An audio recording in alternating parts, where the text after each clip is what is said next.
Bienvenue, dans cette vidéo nous allons corriger ensemble le devoir maison numéro 16. On va commencer par relire rapidement l'énoncé.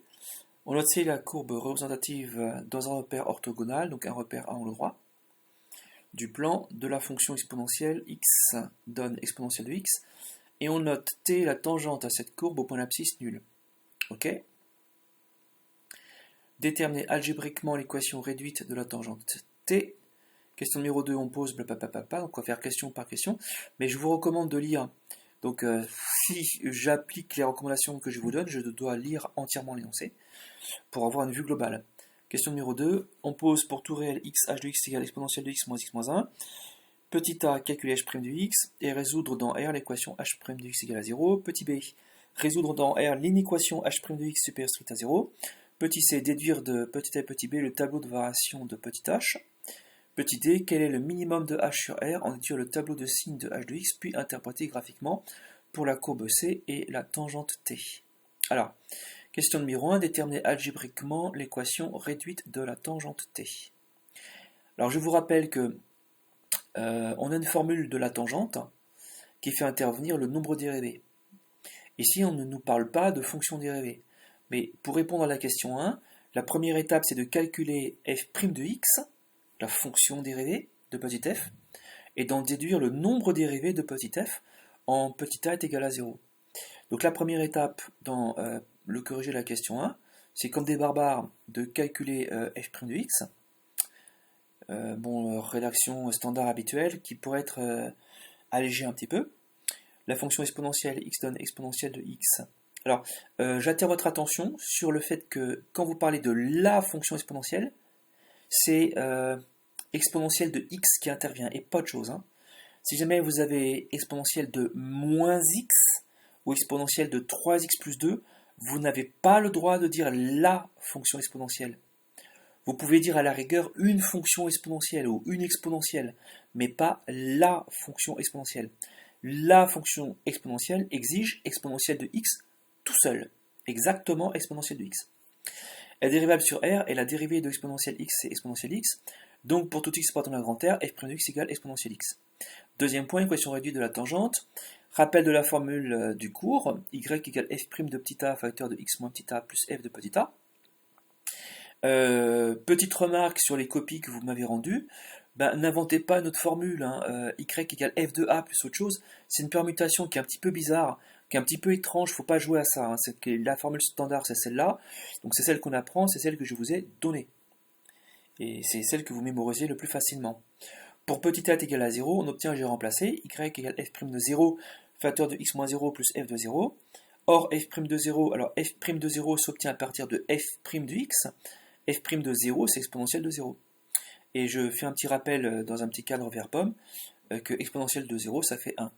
Exponentielle 0 égale 1, et f de 0, j'utilise f de x, qui me redonne exponentielle 0, donc 1 à nouveau. Donc une équation de la tangente t est y égale 1 facteur de x moins 0 plus 1. J'ai remplacé à partir de ça, simplement f' de 0 par ce qu'il vaut le nombre 1, et f de 0 par ce qu'il vaut le nombre 1. On obtient y égale x plus 1. L'équation réduite de la tangente t est y égale x plus 1. Question numéro 2, on va la lire ensemble d'abord. On va la relire plutôt. Petit a calculer h' de x. Ah papa, j'ai péché. Alors, ce que l'on aurait pu faire, on obtient équation de la tangente, on peut questionner peut-être la calculatrice. Alors, c'est aussi le petit reproche que j'ai à vous faire, c'est parfois vous obtenez une équation un petit peu bizarre pour la tangente et vous n'avez pas questionné votre calculatrice, qui vous aurait donné un truc qui est totalement différent. Dans l'une des copies, par exemple, l'élève conserve exponentielle de 0. Bon, il ne semble pas se rappeler, cet élève, que exponentielle de 0, ça fait 1, mais il aurait pu au minimum interroger la calculatrice.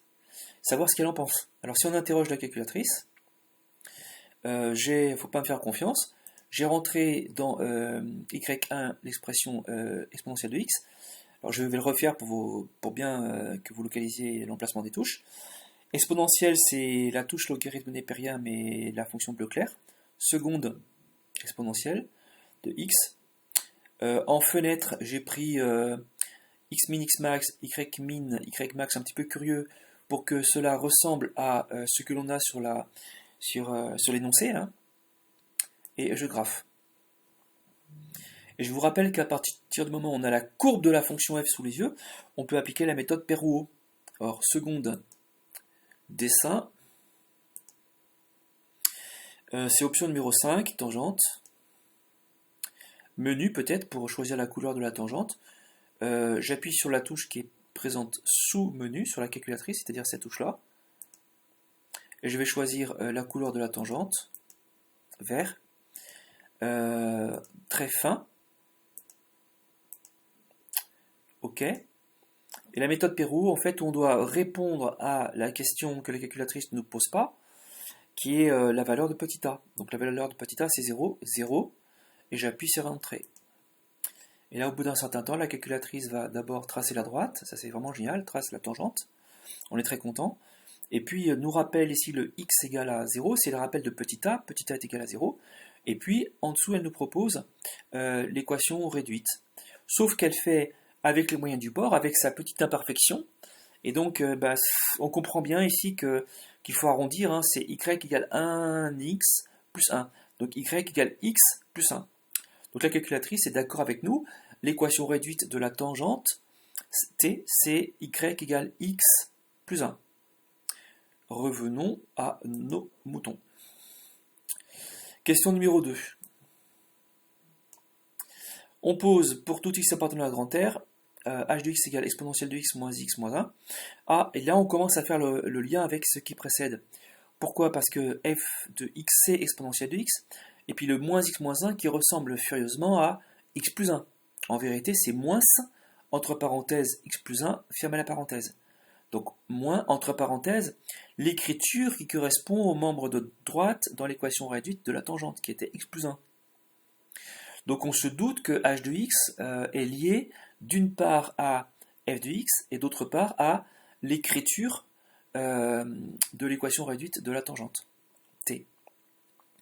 Petit a à calculer h' de x, ça se fait sans difficulté. H' de x, c'est quand on dérive une addition, une soustraction, une somme ou une différence, ça se fait bloc par bloc, terme par terme. On va regarder corriger après et résoudre dans le grand R l'équation h' de x égale à 0. Question numéro 2. Calcul de h' de x. H' de x égale, alors c'est la dérivée de exponentielle de x moins la dérivée de x moins la dérivée de 1. Ce qui me donne exponentielle de x moins 1 moins 0 égale exponentielle de x. Alors on pourrait détailler plus que ça en rappelant que la dérivée de ax plus b c'est petit a, mais ça va alourdir. Vous pouvez le faire, c'est pas faux, hein. Ça dépend du temps que vous avez devant vous. Ici, je prends une rédaction suffisante. On a donc, pour tout x appartenant à grand R, h' de x égale exponentielle de x moins 1. Équation h' de x égale à 0. Cette équation-là s'écrit exponentielle de x moins 1 est égal à 0, et puis ensuite, par équivalence, on se ramène à exponentielle de x égale exponentielle de quelque chose, et puis on utilise ici le petit rappel de cours, exponentielle de petit a égale exponentielle de petit b, si seulement si petit a égale à petit b. Ce qui me donne ici l'équivalence x égale à 0. L'équation h' de x égale à 0 admet une unique solution, 0. D'accord, question suivante. Petit b, résoudre dans R l'inéquation. Donc c'est h' de x supérieur strict à 0. Alors, comme h' de x c'est exponentielle de x moins 1, cette inéquation-là s'écrit aussi exponentielle de x moins 1 supérieur strict à 0. C'est la même technique que précédemment, sauf que on a affaire maintenant à une relation d'ordre. Donc on se ramène à exponentielle, relation d'ordre exponentielle, donc exponentielle de x supérieur strict à exponentielle de 0, et puis on utilise ce petit rappel de cours ici, qui vous dit que exponentielle de a strictement supérieure à exponentielle de b, si seulement si a strictement supérieur à b. Alors vous ne vous trompez pas, dans l'une des copies, dans au moins une copie, vous avez un élève qui a fait un rappel de cours, mais avec le symbole égal, exponentielle de a égale exponentielle de b, et ben non, c'est pas ce qu'on utilise ici. Ce qu'on utilise ici, c'est une relation d'ordre. Nous avons une relation d'ordre. Ce qu'on utilise ici, c'est la partie de cours qui parle d'une relation d'ordre entre deux exponentielles. Si vous faites des rappels de cours, faites pas un rappel à côté, voilà, ça la fout mal, c'est vraiment bizarre. Hein. Et ce sera sanctionné le jour du bac, légèrement. L'inéquation h' de x supérieur strict à 0 admet pour ensemble de solutions, ou ensemble solutions, S égale 0 ouvert plus l'infini. C'est bon. Ensuite, petit c, déduire de petit a et petit b le tableau de variation de petit h. Alors c'est très très simple. Je vous rappelle que le sens de variation de petit h est donné par le signe de sa dérivée h' de x. Donc on va en fait s'apesantir un petit peu, on va regarder très précisément le signe, si on peut déterminer le signe de h' de x, et puis ensuite on poursuivra. Alors, cette partie-là est un petit peu formelle, hein, souvent vous la rédigez de manière très très allégée, ça passe le jour du bac. On sait que h' de x supérieur strict à 0 si seulement si x supérieur strict à 0, ça on l'avait démontré précédemment.